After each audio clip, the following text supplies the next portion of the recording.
Contre-vérité sport. On aurait tendance à croire, voire à savoir, vu que c'est une contre-vérité, elle est ancrée dans nos sociétés, on le sait. Il faut faire du cardio pour perdre du poids, du gras. Effectivement, avant, je faisais beaucoup que du cardio, beaucoup de cardio, et ça n'avait rien donné, absolument rien. Ah non, moi je fais partie des sceptiques et franchement là, enfin, je suis bluffée, quoi.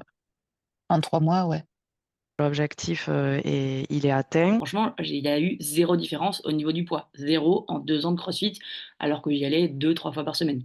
Pour le coup, mon corps n'avait pas bougé. Je faisais 2 heures, par semaine de fitness et du paddle. Nous, on ne considère pas du tout cette vérité-là comme établie.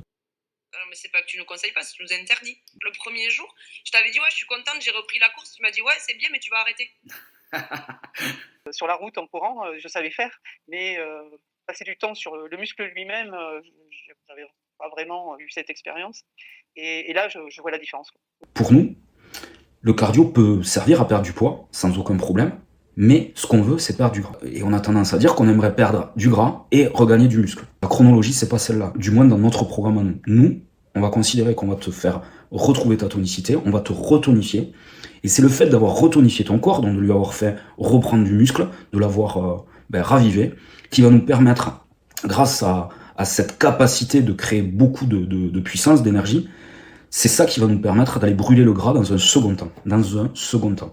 Mais faire du cardio sur un corps qui n'est pas tonifié ou qui a perdu de la tonicité, c'est inefficace. Et en plus, c'est super problématique pour tes articulations. Ce qu'on a tendance à oublier, c'est que c'est impossible de faire les deux choses en même temps. C'est-à-dire qu'on ne peut pas gagner du muscle tout en perdant du gras. Donc, la première chose à faire, c'est gagner du muscle. L'image qui me plaît beaucoup, c'est parler de radiateur. Donc, on va considérer que tes muscles sont des gros radiateurs en fonte, des radiateurs surpuissants. Plus ils seront puissants, plus ils vont permettre de perdre du poids, du gras, sans faire énormément d'efforts. C'est-à-dire que j'allume un tout petit peu, je mets thermostat 2, ça va chauffer très fort et ça va brûler tout le reste. À l'inverse, si je fais du cardio, je vais faire maigrir mon bras, mon muscle. Donc je perds un tout petit peu de muscle, ne serait-ce que 10 grammes. Ce muscle-là va être beaucoup moins incandescent. Et du coup, il aura beaucoup moins de capacité à me faire brûler du gras.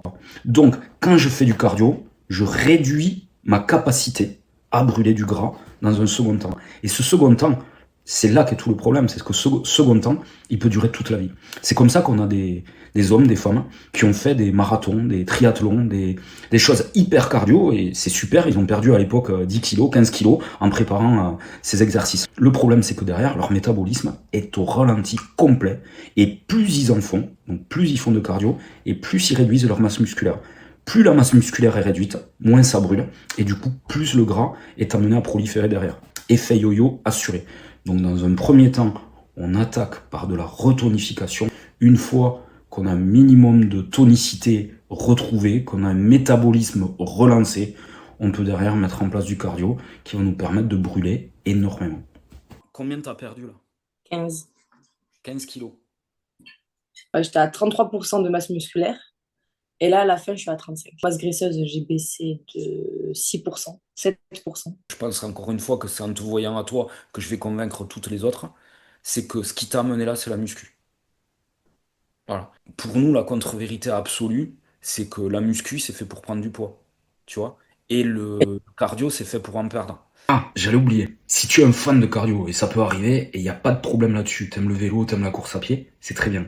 Moi, ce que je te propose, c'est de perdre du gras sans faire de cardio pendant 1 mois, 2 mois, 3 mois, et ensuite de reprendre le cardio. Là, tu vas me dire, ouais, mais je vais tout avoir perdu. Non. Tu peux écouter les témoignages qui vont suivre, mais tu vas rien perdre. Au contraire, tu vas beaucoup gagner. Je grimpe mieux que ce que je grimpais, ça c'est sûr. Voilà, je pense que les kilos en moins, je le sens nettement, et le renfort, ça y fait aussi au niveau des cuisses, tout ça. Les côtes que je courais pas, là je les cours. C'est un truc de fou comment ça a décuplé ma puissance. Alors que maintenant, j'y vais par plaisir, quoi. Avant, c'était plutôt un exutoire. Que ce soit au niveau du poids ou même au niveau déjà ne serait-ce que visuellement, voilà, je vois que mon corps il est plus tonique et plus musclé, donc oui, je suis très contente. En gros, ce qu'on te propose, c'est de rentrer la voiture au garage, de réparer, de changer de moteur. Voilà, donc ça prend 1 mois, 2 mois, 3 mois. On change le moteur, on l'aurait pas. Pendant ce temps-là, pas de sortie. Donc on va pas faire de vélo, on va pas faire de course à pied. Et ensuite, tu vas redémarrer. Certes, en ayant arrêté pendant 3 mois, mais avec un moteur tout nouveau, tout beau, à tout moment à 10 kg, 15 kg, 20 kg de moins. Je te garantis que quand tu vas repédaler ou te remettre à courir, tu vas halluciner du changement. Donc pas de problème, en arrêtant le cardio, on gagne en cardio. Promis.